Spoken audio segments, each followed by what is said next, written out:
Good morning, student. Welcome to Mank Mathmania YouTube channel. I hope you are doing well. Today, discuss class 7 transportation in animal and plant chapter, in which discuss about blood. But before starting this lecture, please like, share, and subscribe Mank Mathmania YouTube channel. Let's start discussion about blood. Blood क्या है, इसके बारे में आपको जानना है। चलिए हम सबसे पहले बात कर लेते हैं ब्लड की। ब्लड है तो सबसे पहले हम ब्लड को यहाँ पर पूरा समझाते हैं, आपको केवल समझना है, बाकी क्या नोट करना कैसे करना वो मैं बाद में बताऊँगा, ठीक है। तो जो ब्लड है ना, ये क्या है, दो पार्ट में बटा है, ठीक है। दो पार्ट में बटा है, एक हम प्लाज्मा कहेंगे, और ये प्लाज्मा क्या होता है, लिक्विड फॉर्म में होता है। कैसा होता है, लिक्विड फॉर्म में, ठीक है। समझ में आई बात। और ये ह्यूमन बीइंग के अंदर कितने परसेंट में होता है, 60% में आपका प्लाज्मा होता है, ठीक है। और किस फॉर्म में होता है बेटा, लिक्विड फॉर्म में। कितना, 60%। फिर दूसरा जो होता है, प्लाज्मा के अलावा ब्लड में क्या होता है, तो आप कहोगे कार्पेल्स होता है। क्या होता है, कार्पेल्स। अब कार्पेल्स कितना परसेंट होता है, तो ये कहोगे 40%। कितना, 40%। अब समझिए 40% होता है, ये अगर लिक्विड फॉर्म में होता है तो बेटा ये किस फॉर्म में होता है, बताइए बताइए, सॉलिड फॉर्म में, ठीक है। अब सुनिए, सॉलिड फॉर्म, तो आप समझिएगा सॉलिड फॉर्म का मतलब, जैसे आप एक शरबत लेते हैं, शरबत बनाना होता है तो आप वाटर लेते हो, फिर वाटर के बाद क्या लेते हो, साल्ट, ठीक है, फिर शुगर, और उसके बाद हल्का सा नींबू, लेमन, ठीक है। ये चीज़ जब पूरा मिला देते हो तो आपका क्या बन जाता है, शरबत। तो समझ लेना ब्लड एक प्रकार का शरबत है, जिसमें प्लाज्मा पानी का काम कर रहा होता है, और जो कार्पल्स उसमें सॉलिड का काम करने वाला साल्ट, शुगर और लेमन कर रहा होता है, ठीक है। आपके दिमाग में अब समझ में आया, ब्लड को इस तरह से हम समझेंगे। तो आप समझे सबसे पहले ब्लड में बेटा कितने पार्ट में, एक प्लाज्मा और एक कार्पल्स। प्लाज्मा कितने परसेंट, 60%। किस फॉर्म में, लिक्विड। जबकि कार्पल्स क्या होता है, 40%। किस फॉर्म में, सॉलिड फॉर्म में। इसमें कोई समस्या आप लोगों को नहीं आई होगी। तो स्टूडेंट अब हम आगे वाली स्लाइड पे आते हैं और बात करेंगे प्लाज्मा, ठीक है। प्लाज्मा क्या है,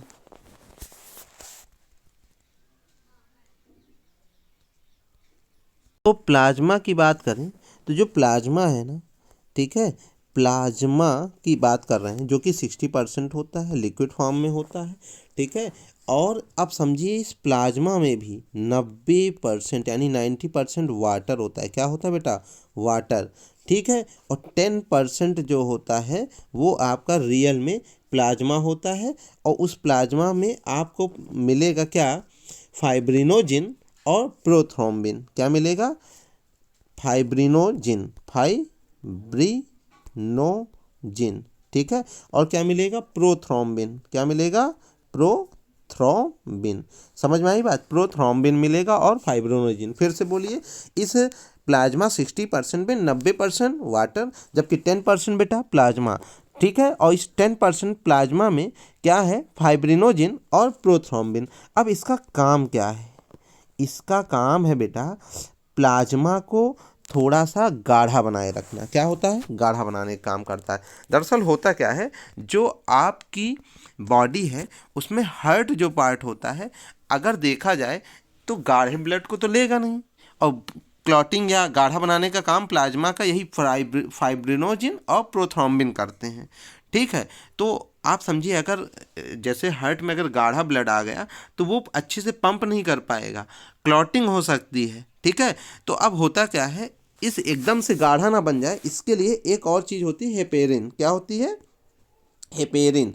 तो आप समझिए प्लाज्मा को बैलेंस पोजीशन में होना चाहिए, ना बहुत ज़्यादा गाढ़ा ना बहुत ज़्यादा हल्का। अब सोचिए अगर हेपेरिन केवल केवल हो जाए, ठीक है, तो बहुत ही ज़्यादा आपका क्या हो जाएगा, हल्का हो जाएगा ब्लड।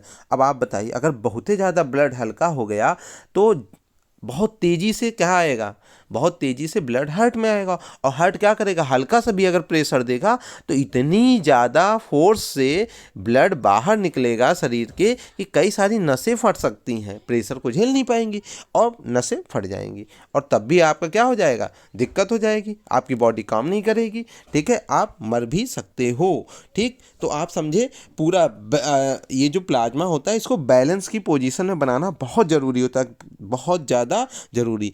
ठीक है, तो यानी कि हेपेरिन और जो आपका फाइब्रिनोजिन और प्रोथ्रोम्बिन का जो मेल है ना, इन दोनों का कॉम्बिनेशन बहुत हिसाब से होता है कि आपका ना बहुत ज़्यादा हल्का हो पाए प्लाज्मा और ना बहुत ज़्यादा गाढ़ा, दोनों बैलेंस पोजीशन में बनता जाएगा।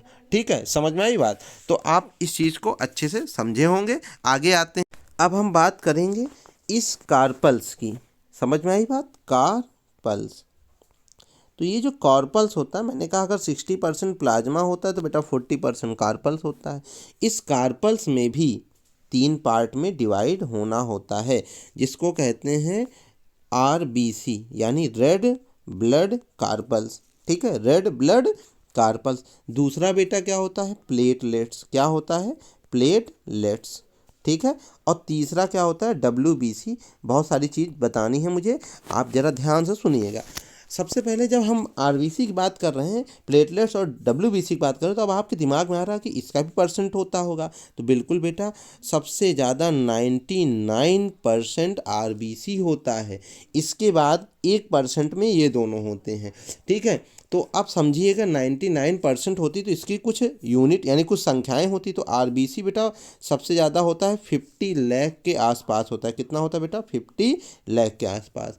अब समझिए प्लेटलेट्स फिर कितना होता है, तो 2 लाख से 2.5 यानी 2.5 लाख, 2 से 2.5 लाख तक। ठीक है, अब बात करते हैं WBC। तो सबसे कम संख्या अगर किसी को होती है नंबर्स में, तो वो 10,000 आपकी WBC होती है। ठीक है, अब समझिएगा जो RBC है, क्योंकि इनकी संख्या ज़्यादा है तो इनका साइज क्या होता है? छोटा होता है, इसलिए मैंने इस उल्टा साइन बना दिया। साइज क्या होगा बेटा? छोटा होगा।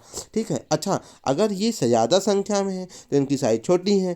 ठीक है, और WBC आपकी संख्या कम है ना, तो आपकी संख्या अगर कम है तो आप साइज में क्या होगे? बड़े होगे। समझ में आई बात? ये क्या होंगे बेटा? साइज में बड़े होंगे, जबकि RBC साइज में छोटे होंगे। क्यों? क्योंकि इनकी संख्या ज़्यादा है, जबकि इनकी संख्या कम। जिसकी संख्या कम उसका साइज बड़ा, जिसकी संख्या ज़्यादा उसकी जिसकी संख्या ज़्यादा उसका साइज कम। ठीक है, और प्लेटलेट्स बैलेंस की पोजीशन में बना रहता है। अब समझिएगा होता कहाँ क्या क्या चीज़ है। तो पहले आइए इन दोनों को निपटाते हैं, इनको और इनको। प्लेटलेट्स, जब डेंगू बीमारी होती ना बेटा, कौन सी? डेंगू, तो आपको जानना चाहिए कि डेंगू बीमारी के दौरान जो ज़्यादा इफेक्ट होता है वो प्लेटलेट्स ही होता है। क्या होता है?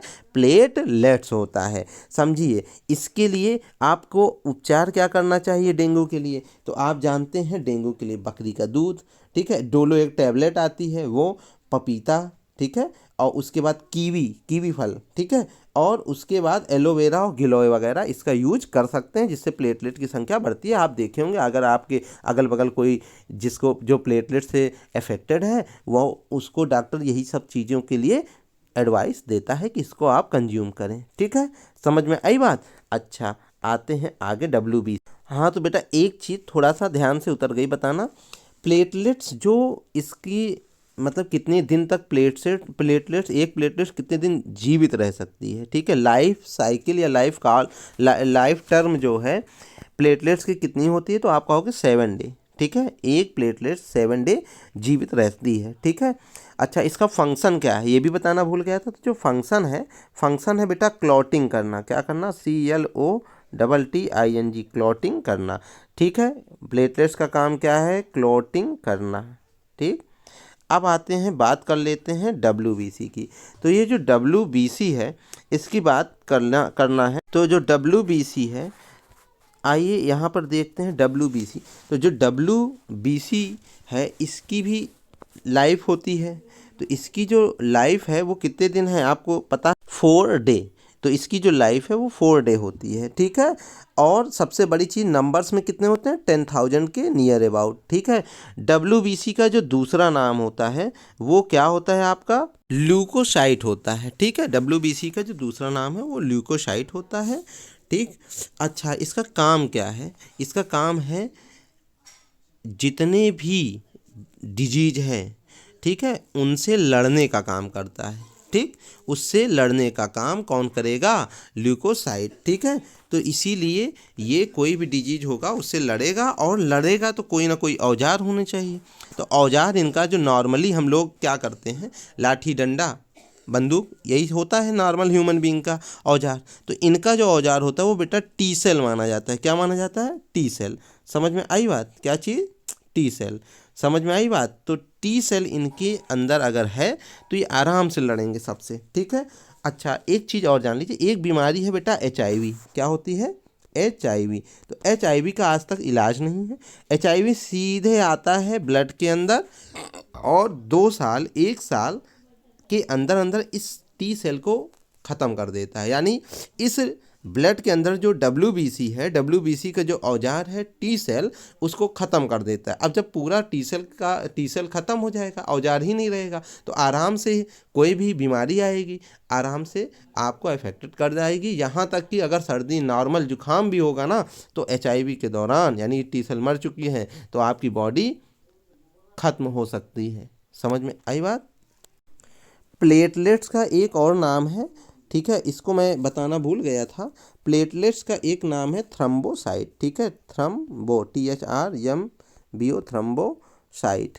इसको लिख लीजिए। लिखने का मतलब इतनी चीज़ जाने रहिए, लिखना क्या है वो मैं कल बताऊंगा। आज केवल आपको ये लेक्चर सुनना था। आशा करता हूँ जो भी चीज़ बताया हूँ समझ में आया होगा। नहीं आया है आप पूछिएगा। अच्छा, दूसरी चीज़ कहो, आप कह रहे होगे RBC का पढ़ाएंगे, थोड़ा बड़ा सा चीज़ है ये, तो इसलिए RBC कल होगी। कुछ चीज़ें लिखने के लिए मैं दे देता हूँ, आप समझिए क्या क्या चीज़ लिखनी है। पहले तो आपको ये फिगर बना लेना है। समझ में आई बात? ये फिगर आपको बना लेना है, ठीक है। प्लेटलेट्स आप देख रहे हैं छोटे छोटे पार्ट हैं, ठीक, जबकि वाइट ब्लड सेल ये है, RBC ये है, ठीक है, और उसके बाद प्लाज्मा देख रहे हो लिक्विड फॉर्म में है यहाँ पर, ठीक है। तो आप समझ चुके हो, इसको आप लोग बना लीजिएगा। तब तक के लिए थैंक